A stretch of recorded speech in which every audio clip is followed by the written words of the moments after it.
Shalom, selamat pagi untuk kita semua. Selamat datang di New Life Anglican Church. Dan pagi ini kita punya tamu spesial.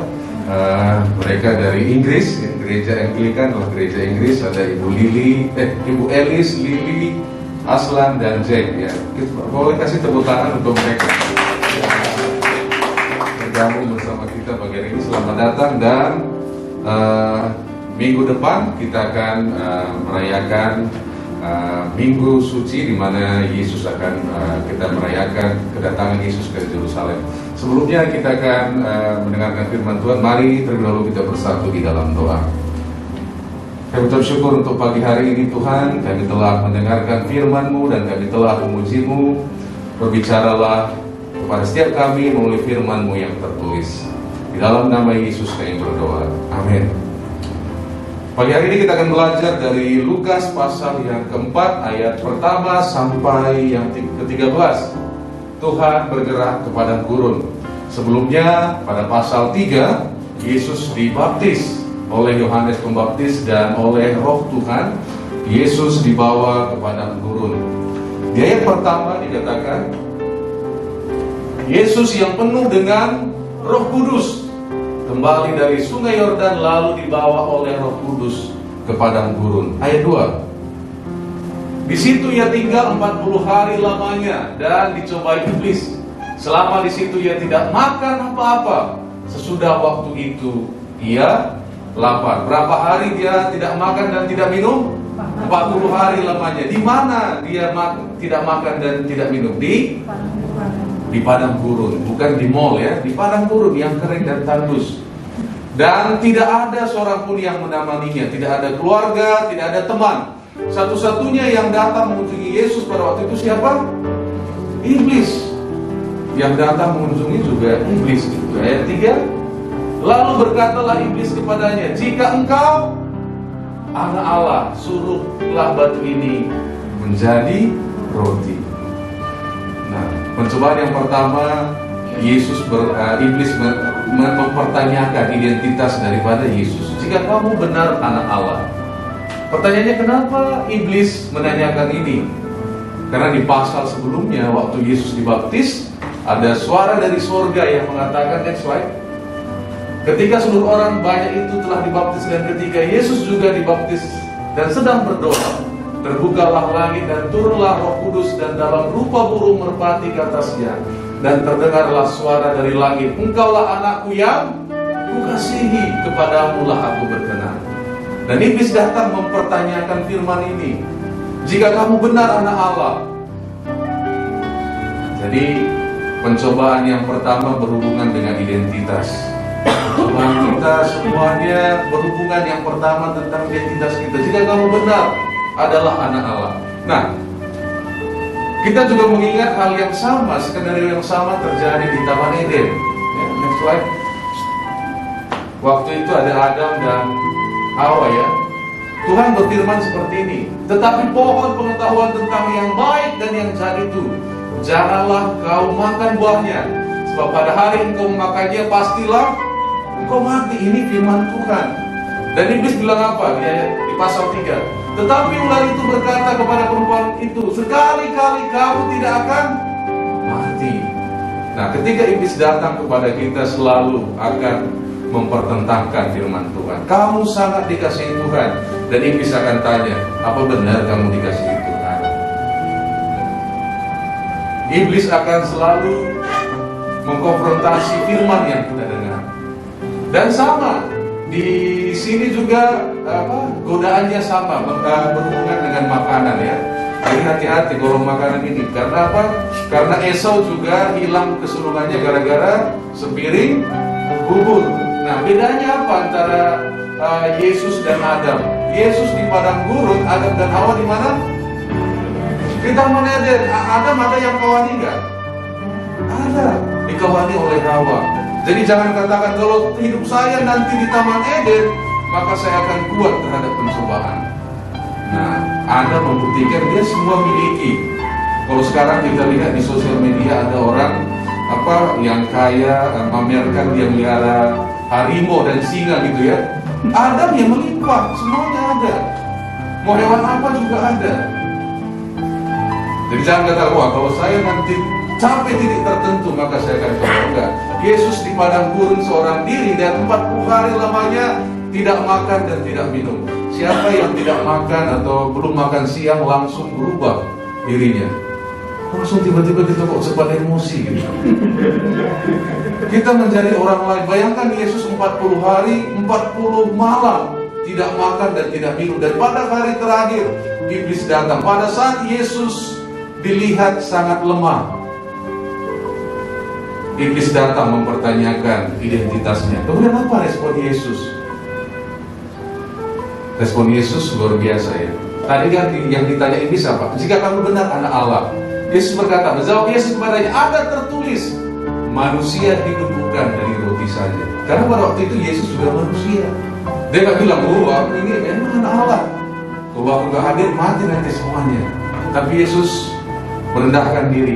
Manusia hidup bukan dari roti saja. Lalu dari apa? Di Matius 4 ayat 4 lebih jelas. Ini sebenarnya dikutip dari Ulangan 8 ayat 3. Tetapi Yesus menjawab, ada tertulis, manusia hidup bukan dari roti saja, tetapi dari setiap firman yang keluar dari mulut Allah. Dia berkata, saya lebih percaya apa yang difirmankan Tuhan. Firman Tuhan berkata kepada saya anak Allah. Enggak perlu bagi saya mengubah batu jadi roti untuk membuktikan identitas saya. Nah, kenapa? Karena kita juga sama kan, kita pengen selalu membuktikan siapa kita. Ada quote yang saya ambil dari Nadia Bob, dia katakan identitas kita tidak ada hubungannya dengan bagaimana kita dipersepsikan oleh orang lain. Tetapi itu masih menggoda untuk percaya. Artinya kita masih pengen, ya nanti dipikir dia aku siapa gitu kan. Nggak tahu dia ya siapa ini. Nah, kita mesti tergoda. Maksud saya, jika Yesus rentan terhadap godaan, kita semua pasti rentan terhadap godaan. Apakah itu godaan untuk membenci diri sendiri atau membesar-besarkan diri, depresi atau kesombongan, penghancuran diri atau kemancan diri. Kita tergoda untuk meragukan nilai bawaan kita justru pada tingkat di mana kita merasa tidak aman tentang dari mana identitas kita berasal, dan itu berhubungan dengan hubungan kita dengan Tuhan. Identitas kita berhubungan dengan hubungan kita dengan Tuhan. Makanya Yesus menjawab, ada tertulis manusia tidak hidup dengan roti tetapi setiap firman yang keluar dari mulut Allah. Dan firman Allah apa? Engkaulah anak yang kukasihi. Yesus tidak buru-buru membuktikan siapa dirinya. Kemudian ia membawa Yesus iblis ke suatu tempat yang tinggi, dan dalam sekejap mata ia memperlihatkan kepadanya semua kerajaan dunia, semua keindahan dunia, semua gedung-gedung yang indah dan lain sebagainya.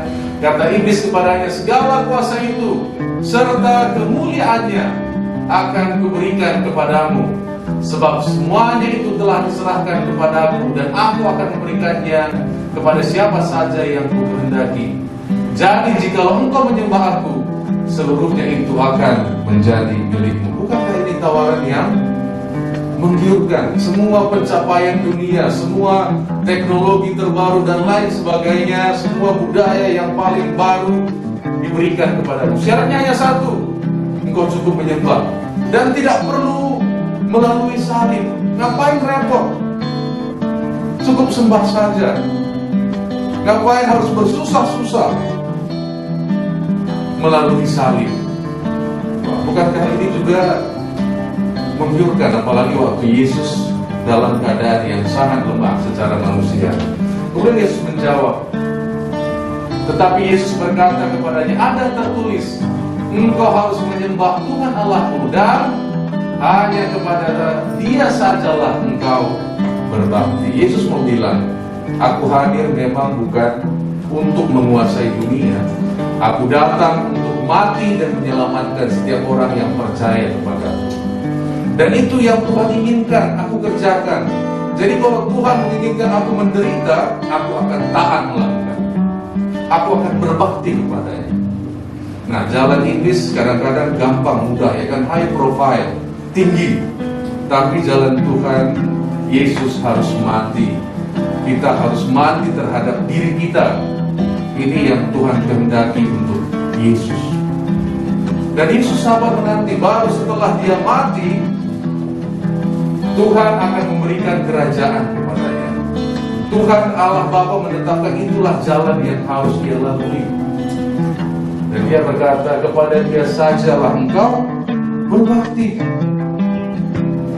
Kenapa? Karena Yesus tidak datang untuk membuktikan dirinya. Wah, saya simsalabim, saya Yesus.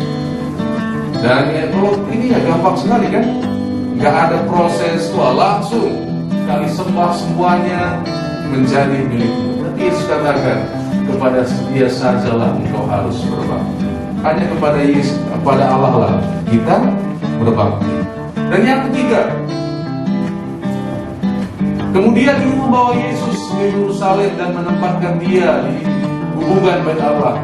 Lalu berkata kepadanya, jika engkau anak Allah, lagi-lagi jika engkau anak Allah, identitas dari Yesus, jatuhkanlah dirimu dari sini ke bawah.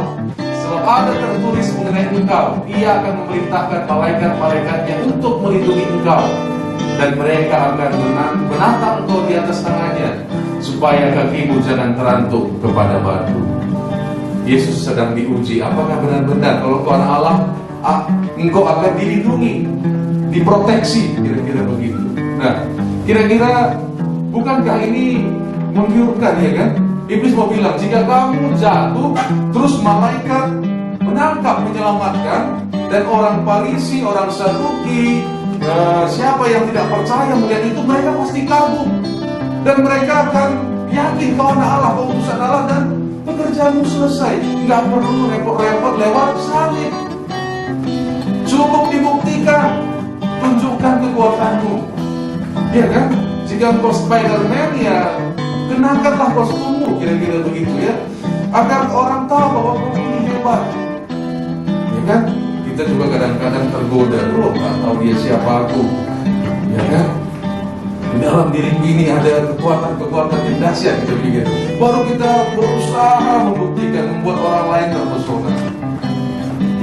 Dan sebenarnya ini mudah kan? Kalau Yesus sampai membuktikan, dia mutar-mutar 3 kali, kayak film yang film kungfu itu kan? Dia pegang aja dikit, semua pohon bisa goyang gitu kan? Coba kalau Yesus seperti itu, gampang kan? Kalau Yesus seperti itu, maka nggak perlu saya juga hari ini. Kenapa? Karena sudah selesai. Dia cukup buktikan kuasanya. Dan ini tawaran yang sangat menggoda. Lalu apa jawab Yesus? Yesus menjawabnya, katanya, ada firman, jangan engkau mencobai Tuhan Allahmu. Yesus datang bukan untuk membuktikan siapa dirinya. Yesus datang mengalami penderitaan untuk menyelamatkan saudara dan saya.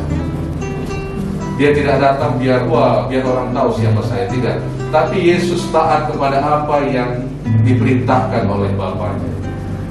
Bapaknya menetapkan jalan bagi Yesus melalui penderitaan, kesulitan. Baru nanti kerajaan Tuhan datang, Yesus dipermuliakan. Dan hari ini juga mungkin kita sedang dicobai.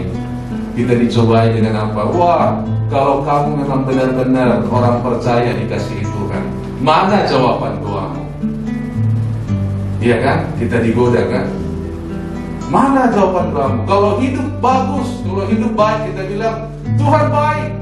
Kalau hidup kita ada sesuatu yang buruk terjadi, kita mempertanyakan Tuhan. Tapi faktanya Yesus juga mengalami hal yang tidak baik. Kita kadang-kadang lebih sering mendefinisikan bahwa kalau semuanya baik, semuanya bagus, itu dari Tuhan. Tapi kalau hidup kita sulit, wah ini nggak dari Tuhan ini, gitu kan? Kita pertanyakan.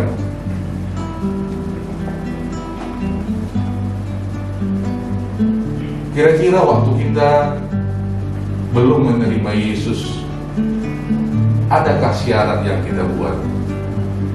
Yesus, kalau aku percaya, nanti harus begini-begini hidupku ya. Adakah kita buat syarat seperti itu?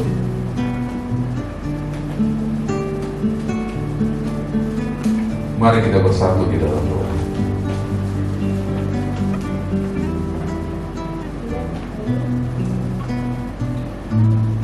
Biarlah melalui firman-Mu Tuhan, melalui pencobaan yang Engkau lalui, melalui penderitaan yang Kau alami, mengingatkan kami bahwa kami sangat dikasihi oleh Yesus. Dan biarlah kasih-Mu menopang setiap kami, menguatkan setiap kami. Dan jika dalam pencobaan iblis meragukan kami dikasihi, kami boleh datang kepada firman-Mu. Dan Engkau berkata bahwa Engkau tidak akan pernah meninggalkan dan membiarkan setiap kami. Di dalam nama Yesus kami berdoa. Amin.